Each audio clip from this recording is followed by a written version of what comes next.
چند دن پہلے میں اپنے ایک دوست کے پاس ان سے ملنے کے لیے گیا تو میرے دوست کی آنکھوں میں آنسو تھے۔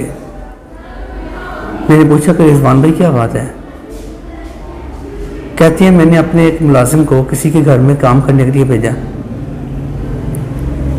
کام تھا 2 گھنٹے کا، لیکن اس مالک نے تقریباً کوئی 10-11 گھنٹے اس سے کام لیا۔ 10-11 گھنٹے کام لینے کے بعد بھی ایک کام میں تھوڑی سی غفلت برتی گئی یا اس سے غلطی ہو گئی، انسان تھا، تو اس گھر کے مالک نے میرے ملازم کے منہ پہ تھپڑ مارا۔ یہ میرا دوست، اس کی آنکھوں میں آنسو کس لیے تھے؟ کہتا کہ سر جی مجھے میرے ملازم نے ایک جملہ کہا، اس نے کہا کہ استاد جی میں غریب بندہ ہوں، بدلہ تو نہیں لے سکتا، بددعا دے سکتا ہوں۔ اور رسول اللہ صلی اللہ علیہ وسلم نے فرمایا تھا کہ 3 قسم کے لوگ ایسے ہیں اللہ اور ان کے درمیان کوئی پردہ حائل نہیں ہوتا، یہاں سے بددعا یا دعا نکلتی ہے فوری قبول ہوتی ہے۔ ان میں سے ایک دعوت المظلوم، ایک ایسا شخص جو مظلوم ہے، اللہ اس کی دعا رد نہیں کرتا۔ اگر اللہ نے آپ کو کسی منصب پہ بٹھایا ہے تو آپ کو چاہیے اپنے جونیئرز کا، اپنے ملازمین کا خاص خیال رکھیں، کہیں ہمارے اللہ کو شکایت نہ کر دیں۔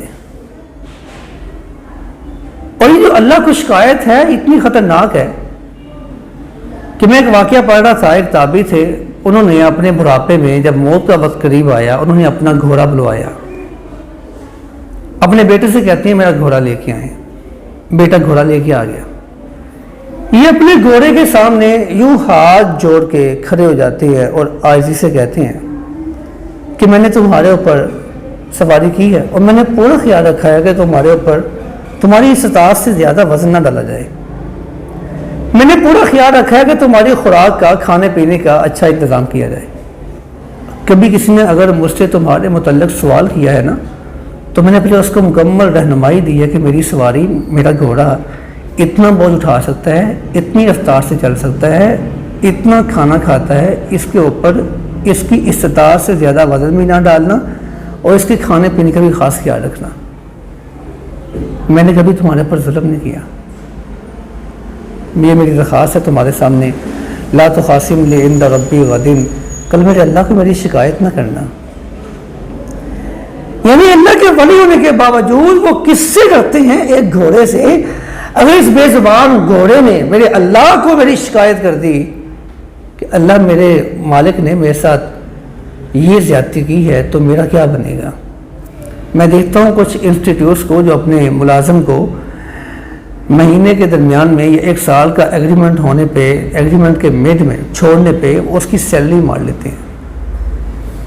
ایک بات یاد رکھیے کہ رسول اللہ صلی اللہ علیہ وسلم نے ایک صحابی کو اپنے غلام کو مارتے ہوئے دیکھا تو ایک جملہ کہا تھا، میرے صحابی تو آج اس پہ قادر ہے، اللہ تجھ پہ قادر ہے، آج تیری اندر طاقت ہے کہ تو اس کے ساتھ جو چاہے سو کر سکتا ہے، یاد رہے تو اللہ کی طاقت سے نکل نہیں سکتا، اللہ تجھ پہ قادر ہے۔ تو آج اپنے ملازم کی سیلری مار لینا، یہ کہہ کے کہ آپ نے 10 دن کام کیا ہے، پورا مہینہ میں نوٹس نہیں پہلے دیا۔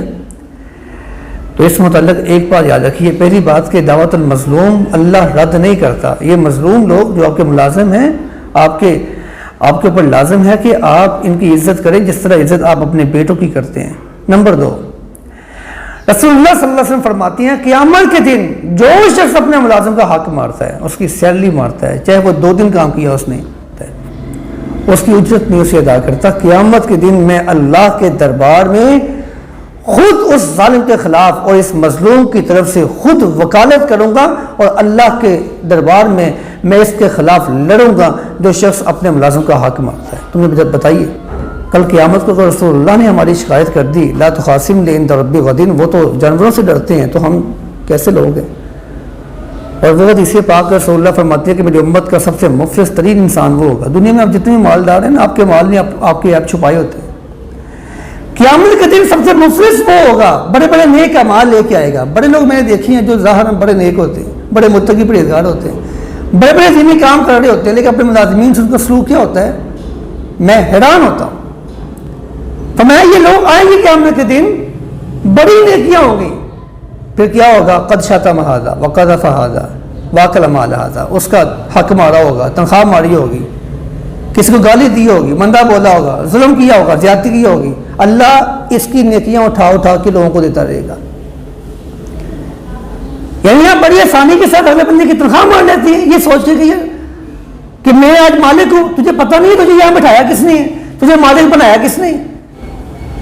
فرمایا جب اس کی نیکیاں ختم ہو جائیں گی، اس کے ملازمین میں، اس کے ان لوگوں میں جس پہ انہوں نے ظلم کیا تھا ان میں باندھ دی جائیں گی، اس کے بعد پھر اللہ رب العزت کہے گا اب لوگوں کے گناہ، یعنی جن لوگوں کے ساتھ اس نے زیادتی کی ہے، تنخواہ ماری ہے، ظلم کیا ہے، اب ان کے گناہ اٹھا کے اس پہ ڈال دو۔ اب یہ نیک انسان جب اپنے ملازمین سے ظلم کرتا ہے، بہنوں کے ورثے سے حق مارتا ہے، کوئی بھی ایسا معاملہ کرتا ہے، اب یہ نیک انسان، آج اس کے پاس طاقت تھی، اس نے سب کچھ کیا، کل قیامت کے دن اللہ کی طاقت ہوگی، اس کے پاس کچھ نہیں ہوگا، اب اس کے اوپر ان لوگوں کا گناہ ڈال کے اللہ اس کو جہنم میں پھینک دے گا۔ اپنے ملازمین کا حق مار کے اگر آپ یہ سمجھ دیں کہ آج آپ طاقتور ہیں، تو یاد رکھیے اللہ سے زیادہ طاقتور کوئی نہیں ہے، اور اللہ سب کچھ دیکھتا ہے۔ وَمَا كَانَ رَبُّكَ نَسِيًّا، اللہ نہیں بولتا کہ آپ نے کس کے ساتھ زیادتی کی ہے، کس کے ساتھ آپ نے اچھائی کی ہے، اللہ نہیں بولتا۔